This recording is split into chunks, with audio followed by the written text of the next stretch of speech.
Step into medieval village life and test your quiz knowledge. Question number 1. In medieval times, what was considered the most important occupation? Is it farmer, merchant, or blacksmith? Farming was medieval society's key livelihood, with jobs like plowing, planting, and raising animals essential for food and survival. Question number 2. Why did medieval kings and queens create sumptuary laws against luxury spending? Is it to make everyone dress the same, to control fashion trends, or to restrict spending by social class? Sumptuary laws controlled what people could wear, eat, or own, keeping a clear divide between the rich and the poor. Question number 3. Mirrors were rare and people often couldn't see themselves. What was used instead? Is it polished metal, painted portrait, or is it crystal ball?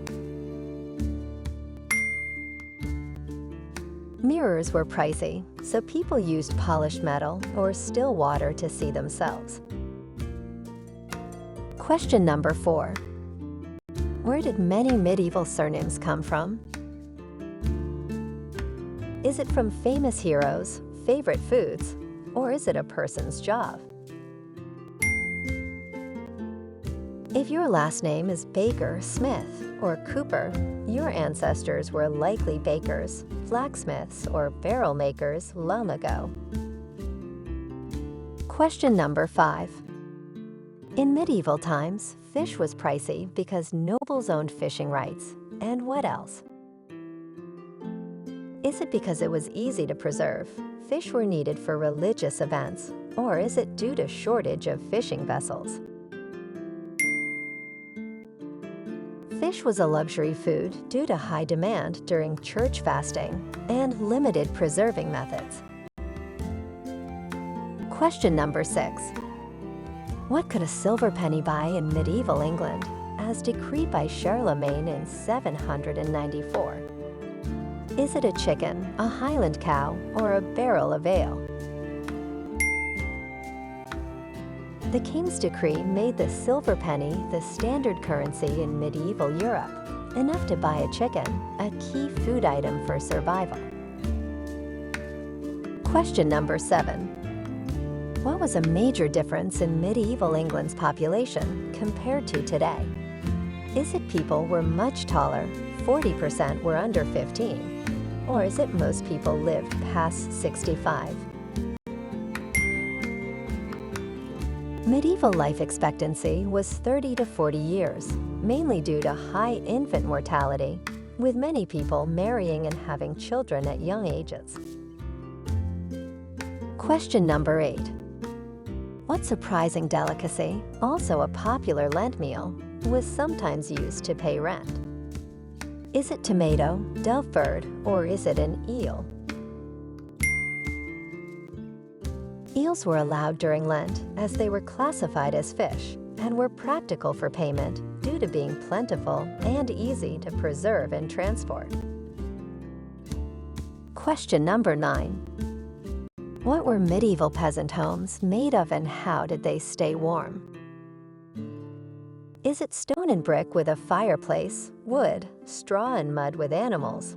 Or is it a 2-level wooden house with fireplace? Peasants lived in simple, 1-story homes made of mud, timber, and thatch, often sharing their space with animals like pigs or chickens for warmth. Question number 10. What was the ultimate medieval beauty obsession that symbolized wealth and status? Is it pale skin, dark hair and eyes, or is it freckles? Pale skin showed a person didn't work outdoors like peasants. It was seen as a sign of refinement, privilege, and delicate beauty. Question number 11. What was one of the few ways a peasant could move up in medieval society? Is it win an archery contest, marry into a wealthy family, or is it becoming an artisan? Though rare, peasants could improve their social status by marrying into a wealthier family, gaining land, or a better lifestyle.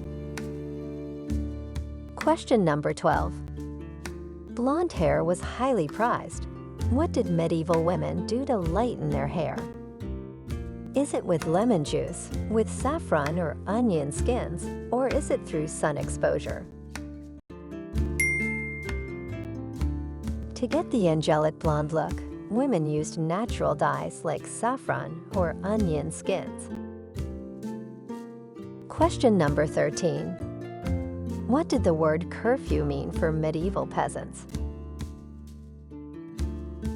Is it to cover fire, work time, or is it night sleep? A curfew was a rule to put out fires at night for safety, especially in towns with houses made of wood and straw. It later referred to the time people had to be indoors. Question number 14. Medieval dental care was surprisingly creative. What did people use to clean their teeth? Is it with crushed eggshells, charcoal and herbs, using cloth with mint leaves, or twigs with honey? Medieval tooth cleaning methods, like charcoal, removed plaque but didn't prevent decay. Surprisingly, medieval people had healthier teeth, thanks to a diet lower in sugar and higher in crunchy foods. Question number 15. In medieval times, how did married women typically wear their hair? Is it short with braids, long and flowing or covered with a veil or wimple? Covering hair was a sign of marriage and respectability. Peasant women wore simple coifs or kerchiefs, while wealthier women wore veils or wimples. Question number 16. Glass windows were a luxury. What was used instead to keep out the cold and rain? Is it cloth curtains, metal grates, or is it wooden shutters? Villagers used wooden shutters because they were affordable, easy to make, and helped protect from the weather while offering some privacy. Question number 17. Which item was considered valuable but wasn't a luxury item traded for gold? Is it white bread, lemons, or is it salt? White bread was valued for its softness and refinement, but wasn't a luxury since it was common, unlike rare imports like lemons and salt. Question number 18. Which medieval ring symbolized love and commitment in weddings? Is it a posy ring, signet ring, or is it a gimmal ring? Gimmal rings, made of interlocking bands for weddings, symbolized unity, but peasants likely used simpler rings due to their cost and craftsmanship. Question number 19. What fabrics were peasants allowed to wear under sumptuary laws? Is it wool and linen, velvet, or silk and purple dyes? Peasants wore wool and linen, cheaper fabrics widely available, while luxury fabrics like silk and velvet were reserved for the wealthy. Let's gear up for the second last question. Here we go. Question number 20. Meals were simple but hearty. Peasants mostly ate pottage. What was it? Is it like gruel, a thin watery porridge, meat cooked over open fire, or is it a thick stew made from vegetables, grains, and sometimes meat? Pottage was a staple for peasants, a cheap and filling meal made from available ingredients, and its name comes from the French word pot, since it was cooked in a pot. Are you ready for the last question? Question number 21. How did the Roman Catholic Church influence medieval eating habits? Is it because meat was forbidden 1/3 of the year, feasts were banned, or is it fish had to be eaten daily?